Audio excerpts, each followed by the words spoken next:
Coming up on Wavelength, the LCRA Board of Directors makes its debut in cyberspace. The Spy Kids help LCRA spread the word about water safety, and will show you LCRA's newest tool in the quest for better electric system reliability. All that and much more next on Wavelength. From the Lower Colorado River Authority, this is Wavelength. The creation of this new river authority will help electrify rural Texas. And so today, we gather here to dedicate this mighty structure, Buchanan Dam. But this has been a great organization for 60 years. It's going to be a great organization for a long time to come.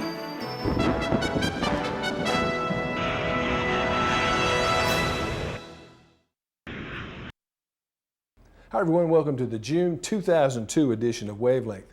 Well, the LCRA Board of Directors took their May meeting on the road to the headquarters of the Guadalupe Valley Electric Co-op in Gonzales. I hereby convene this meeting of the Board of Directors of the Lower Colorado River Authority. It was the first meeting to be held in GVEC's brand new boardroom facility, which includes state-of-the-art electronic equipment, allowing this to be the first ever LCRA board meeting to be webcast live over the internet. GVEC will also use this technology to save on drive time and fuel by teleconferencing between headquarters and their district offices around the service area. LCRA directors passed a resolution honoring GVEC employees and their long-standing partnership with LCRA. Now therefore be it resolved that the Board of Directors of LCRA hereby congratulates President Louis Borgfeld, the GVEC Board, General Manager Marcus Pridgeon, and GVEC employees and their excellent service, innovative business practices, and outstanding contributions to the communities they serve, and also thanks them for their kind and generous hospitality as host of LCRA's May 2002 board meeting. Congratulations. Thank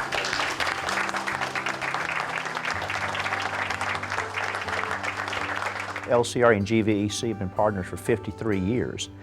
And personal relationships have always been a big part of what we do together, all the way back to Senator Herring and Eli Soderberg and S. David Freeman and Mark Rose and now Joe Beal. But one thing that I can say is that the current LCRA Board of Directors are more engaged in LCRA's business than I've ever seen a Board of Directors. And I think personal relationships go a long way when we're making the decisions that have to be made in the future. On January 1st of this year, GVEC consolidated with neighboring DeWitt Electric Co-op. GVEC now serves 50,000 accounts in 13 counties. In addition to electric power, co-op members can now choose from many other GVEC services, including automated meter reading, home services such as sales and installation of high-efficiency heating and cooling equipment, and internet service through gvec.net. There's always somewhat of an unknown in that future, and I think what we've tried to do is prepare ourselves to be the best utility that we can as far as employees and facilities and equipment, infrastructure. You've got to make yourself competitive, and you've got to have a good system in order to do that. GVEC's annual meeting is held on the fourth Friday every June. So what's the hot issue on the minds of co-op members this year? I have not got one letter, not one phone call in the last number of years of a consumer complaining about the cost of electricity being too high. But when the power goes out, my phone lights up because they couldn't get dressed that morning, they couldn't make breakfast, their alarm clocks didn't go off. The other thing my members tell me is that they want local presence. They don't want to call and talk to a machine, and that's why when you go out front, Yvonne Hendershot answers every phone call that comes in here. And so reliability and a local presence. People will pay for quality service. Since its humble beginnings in 1938, when it served 150 customers, GVEC's #1 goal has not changed. That is to provide their customers with dependable electric power at the lowest reasonable cost.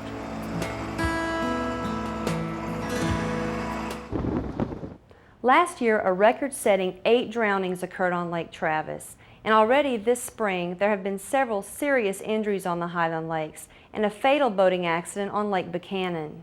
Hi, I'm Alexa Vega. And I'm Daryl Sabera. And we're the Spy Kids. Movie director Robert Rodriguez filmed a water safety message for LCRA while shooting in the Austin area for his upcoming movie, Spy Kids 2, The Island of Lost Dreams. LCRA staff has worked with the movie crew over the past 2 years during the filming of both Spy Kids movies, providing security and location assistance. The message of this public service announcement is aimed at kids and their parents, emphasizing important water safety tips. Hi, I'm Alexa Vega. And I'm Daryl Sabera. And we're the Spy Kids. Most drowning victims are young adults like you and me. So learn to swim, wear a life jacket, and never swim alone. For more information on safety, call LCRA. The PSA aired first on Memorial Day weekend and will run through Labor Day. Spy Kids 2 is scheduled to open nationwide on August 7th.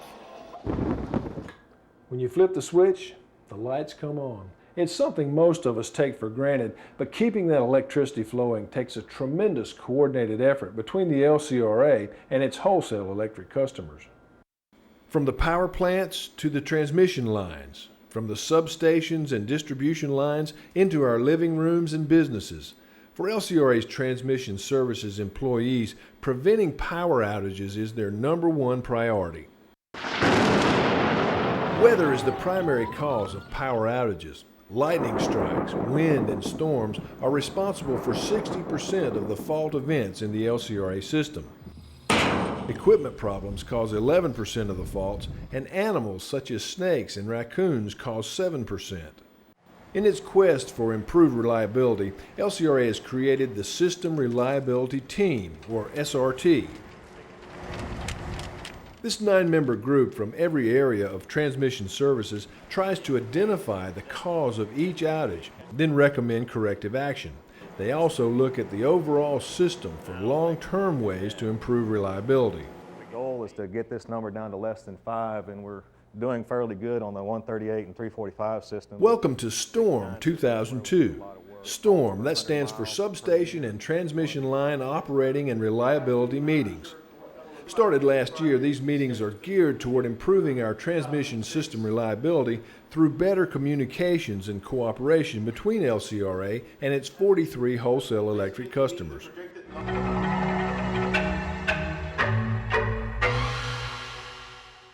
It's 65 feet long, weighs 122,000 pounds, and it's mobile. This is LCRA's latest weapon for emergency response and power restoration. Customers got a first look at this brand new portable substation manufactured by Elco Industries in Israel. This state-of-the-art portable will be used for substation maintenance, construction projects, and emergency outages throughout LCRA's service area. With the maintenance workload we have, as well as the work we do for our wholesale customers, we do a large amount of work for them, and it's real important to keep up the reliability and maintainability of our system. So that's primarily what this piece of equipment is going to be used for, is putting in service to bypass existing substations so that we can perform maintenance work. Breaker's coming close.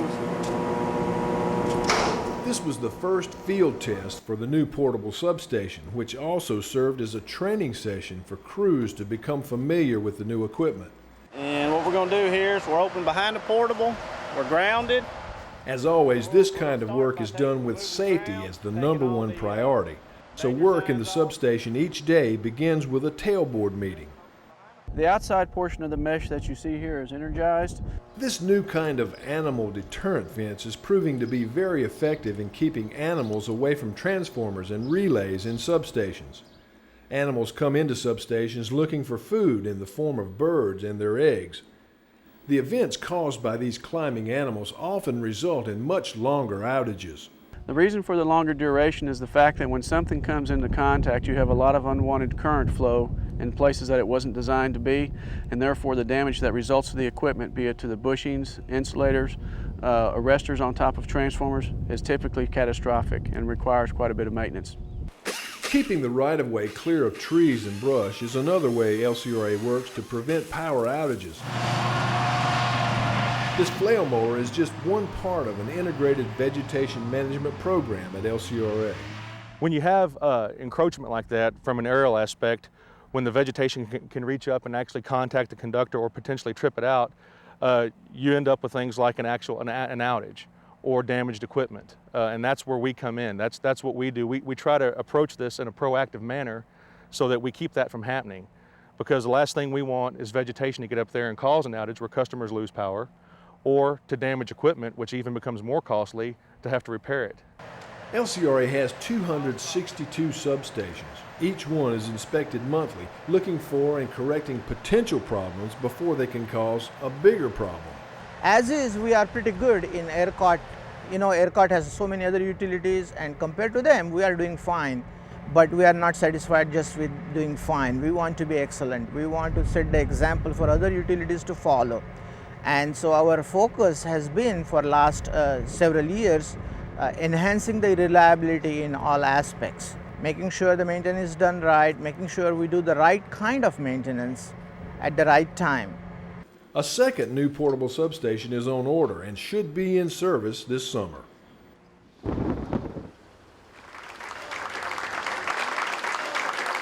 A special milestone was recognized at the Fayette Power Project in May as the FPP Safety Committee celebrated its 10th anniversary. The creation of this committee and its growth and work over the years deserves much of the credit in changing the safety culture at FPP, making this a much safer place to work. I think that it's given the employees an opportunity to play an active role in the safety here at the power plant. It's supported by the managers, and once again, I think we're very much aware of some of the things and issues, and we're more attentive to things going on here at the plant. I'm pretty proud of being a part of it. This is my second stint on the committee. The first time I was a vice chair, but now being on the committee, it's evolved considerably. It's gotten much more professional. I think people are taking it a little bit more serious. Management's really behind it. They seem to put a lot of emphasis on it, and I think they take a lot of our recommendations to heart. In 10 years, 162 employees have served on the FPP Safety Committee. They're given special training to make facility safety inspections and to investigate all job-related incidents, including near misses, unsafe conditions or acts, and vehicle accidents. As we talked earlier about diversity being a core value for LCRA, safety is a core value, and I want each and every one of you to think about that. Again, that's our first priority, is safety, that we do our jobs right, we do them safe, and do them right the first time, and then our money to our customer will be taken care of, your health will be taken care of, your family will be taken care of. FPP employees are nearing another major safety milestone, with almost 3 million worker hours without a lost time accident. This was a great day for LCRA Ranger Arturo Ordonez. He received special recognition at the Community Services staff meeting for outstanding customer service. But wait, let's back up. There's a lot more to this story you should know. Arturo grew up in Monterrey, Mexico. Since he was a kid, his goal was to be a police officer. I had a dream, and I was getting older, and somehow to me, I guess the most important is to be happy. It's not the money or the title.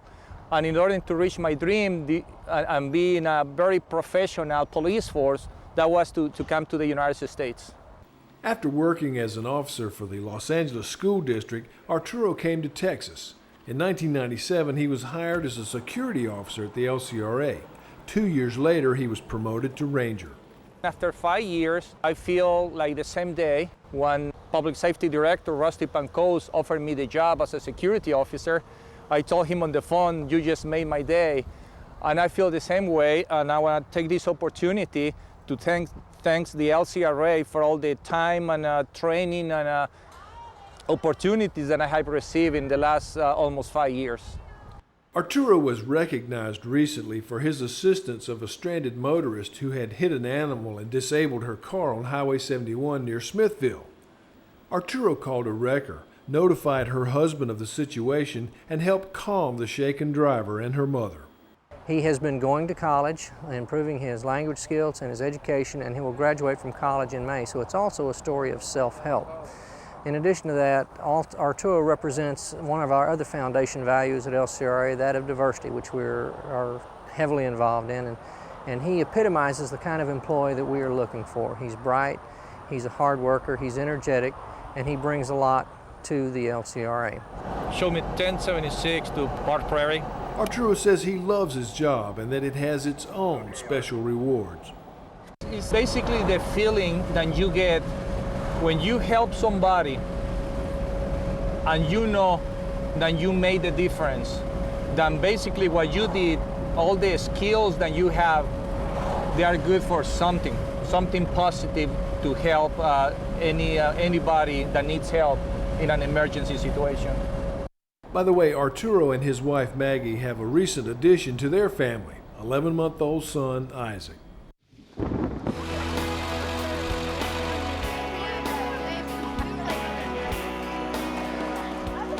I want you to be the little ambassador for safety. And if you see anybody doing anything that's not safe, you might not be as big as us, but I bet you can be as loud as us. And you need to stand up and say, hey, that's not safe, stop. You know what could happen if you do that? Have any idea? You could prevent an injury, or you could prevent a death.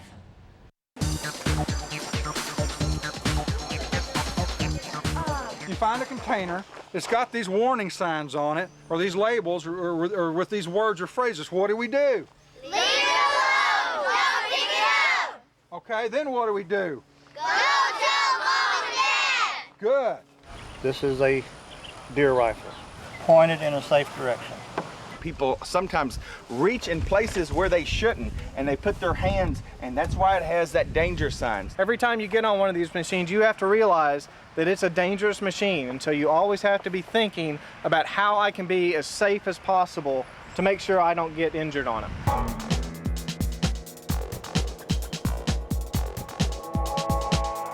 What's the one thing you need when you go swimming?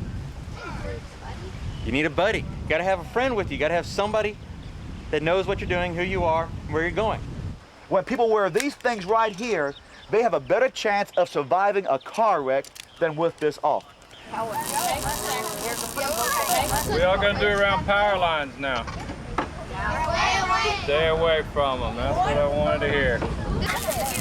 We do build a unit around this because it is so important because of where we live and where they live.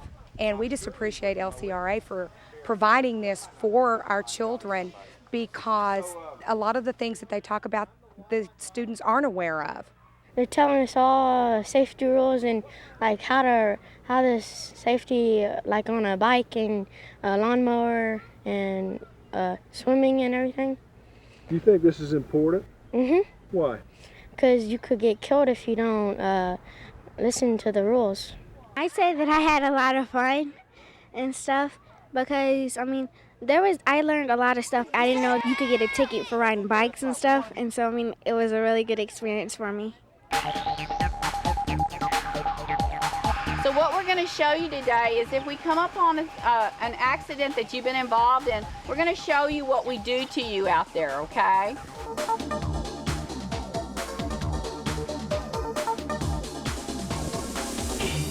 We've been getting a lot of positive feedback from our Farm Safety Days. I've been talking to parents of students that have attended it, and they all said that the kids learned a lot from it and shared their experiences with their parents and their family.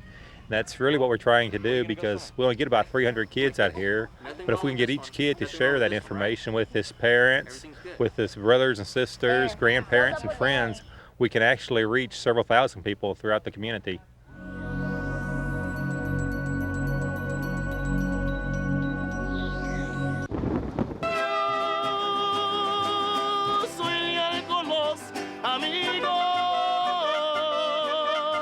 Welcome to LCRA's second annual Cinco de Mayo celebration, hosted by Channel 24 news anchors Ronald Oliveira and Olga Campos. Good morning, everyone. I'm Ronald Oliveira. I co-anchor the news with Olga. Pleasure to do so every afternoon at 5 o'clock. Cinco de Mayo marks the day that Mexican soldiers and citizens under General Ignacio Zaragoza defeated a much larger French army at the Battle of Puebla on May 5, 1862. This battle became a symbol of Mexican unity and patriotism.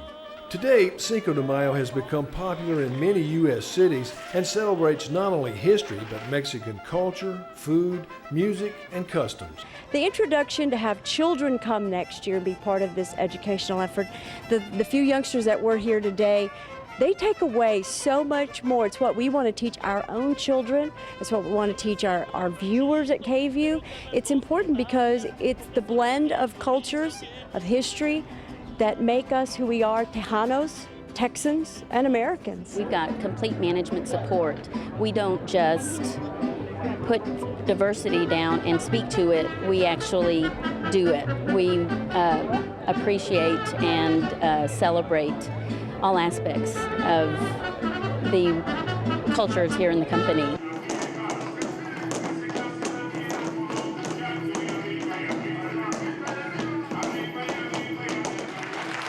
Now, there may be some of those who would view diversity with some form of skepticism.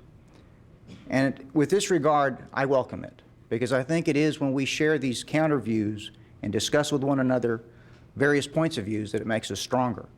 As long as we continue the dialogue, and as long as we continue to visit with one another to try to understand each other's perspective, I think it is extremely healthy. Cinco de Mayo celebrations were also held at FPP, Sim Gideon Power Plant in Bastrop, and the Bergstrom Technology Center. It was an excellent opportunity for FPP here to show some of its diversification and an opportunity to learn of other cultures. Process, I think, that'll help bring a lot of FPP employees together. We have a wonderful history here in Texas, and we should never ever forget that, you know, we were part of Mexico one time. I mean, and our ancestors may have come from Mexico, but many were born here. This was Texas before it was Texas. And I think it's great that the LCRA and other corporations, big corporations, are trying to let their employees and allow their employees to understand different cultures and, you know, what this place is all about. It makes me feel really good to see our employees be involved like they are and participate. You look at the crowd that's here today, and it's a diverse crowd. It's a crowd that might not have been here a number of years ago at LCRA. So I'm proud of the way the entire organization is buying into this. It's good for us. It's good for LCRA. It's good for us as individuals. Plus, it's just a whole lot of fun. We encourage other companies to do just what the LCRA has done and open up the lines of communication and the avenues, the venues for learning. Make it fun, but make it educational. Way to go, LCRA. Happy Cinco de Mayo.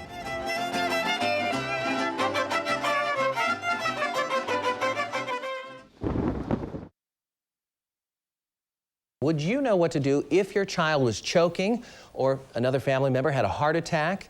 An employee from the Lower Colorado River Authority was in this kind of situation every parent fears. Melissa's here with his story. It's a very scary thing. Isaac Gonzalez says he remembers sitting in a first aid class at the LCRA and thinking he would never use these techniques. Boy, was he ever wrong. Isaac Gonzalez is here along with Mike Kane, who teaches first aid to LCRA employees. Good morning to you both. Good morning. So Isaac, tell us what happened. Well, I remember it being late April and getting home early for a change. And I remember that we made dinner and we served the boys first. My wife made dinner and we served the boys. And I turned my back to go to the living room, reached the living room, then went back to the kitchen because I forgot something. And that's where I met my son in the doorway there. And he had a frantic look on his face. His eyes, I remember his eyes being pretty frantic. He scratching his throat. Yes. What did you do? I then immediately put down what I had in my hand, turned him around, and started the Heimlich maneuver, which you learned at the LCRA? Yes. And I remember my wife telling me, let me take over, because she is in the medical field. and she was telling me, let me take over, but I had already had him in my hands, so Right. I went ahead and gave him the compressions, and I remember 1, 2, 3, and then after the third one, I started to get a little bit panicky. Am I doing this wrong? Am I doing this right? I mean, should I let him go with her? But you continued? Yes, I continued, and after the fourth compression, it became dislodged. And this is an 8-year-old boy that he was able to save because of the lessons you gave. Yes. This really is the season for this, with summer Absolutely. right around the corner. You're encouraging a lot of people to go ahead and get that training. Absolutely. With the travel plans, with, for instance, going to the coast, you'll get the stings, the bites, the lacerations, the very basic stuff that, if not mitigated with basic first aid, can cause real problems, long-term problems. So the first aid course is strongly suggested. Sunburns, for example, very simple stuff. The first aid courses can help you through that process. Hopefully not something as elaborate or extravagant as what Isaac went through. We don't ever want anybody to have to use the skills that we teach, but we get them ready for it. And this is a great story. It sure is. We're glad to hear that Ariel's doing fine now. Yes, he's doing fine. And good thing you knew the right safety technique. Yes, thank you. We appreciate it, you being here and sharing your story. The Lower Colorado River Authority says Lake Travis is dropping at a faster than normal rate. KXAN's George Howell has the story from Lake Travis. It's an ever-changing contour of landmass underneath this water that people don't realize when they come out here. While lake levels are still above average on Lake Travis. Right now, we just see the tip of Sometimes Island. The Lower Colorado River Authority warns the lake is dropping at an average rate of 1.5 to 2 feet each week. As you can see on the island here, the buoy is laying on top of the island. A few weeks ago, that buoy was standing straight up when this part of the island was underneath the water. The decrease in levels comes from a lack of rainfall and water released from Lake Travis to meet downstream demands. While the lake is still safe for summertime recreation, boaters are warned to be on the lookout, especially with upcoming Memorial Day traffic. With more people out here with less water, it becomes a dangerous element. Several boats already have run aground this year on Lake Travis. 2 of them in the past week, 1 of them here on Sometimes Island. And that's easy to do, especially at night, more so than during the day. Officials say boaters need to look for special buoys warning of shallow water and purchase special maps that show dangers all around. The deepest channel of the river is where you have the sheer cliffs and you have a lot deeper space and the rocks come down. The shallower side of Lake Travis, or any lake for that matter, is the gently sloping areas. From Lake Travis, George Howell, KXAN News 36. And while the LCRA is warning boaters to be careful, lake rangers are back out in force this year. They have some extra help. The LCRA added 3 new rangers to its lake patrol. Officers will be on the lookout for anyone caught boating while intoxicated, and they'll hand out citations for boats that fail to meet safety standards.